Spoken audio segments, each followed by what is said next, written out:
lwakuba amaddu g'amakeera gamuyiggisa ekidaalimbo naye akayindiyindi kalangudde ebijanjaalo mu kanyomero akawoomu okukira nnole buno obudde obw'ensononsi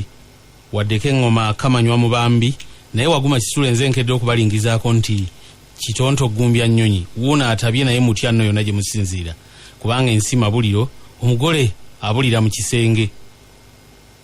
nga bwe mukedde ne mubaako we mutuula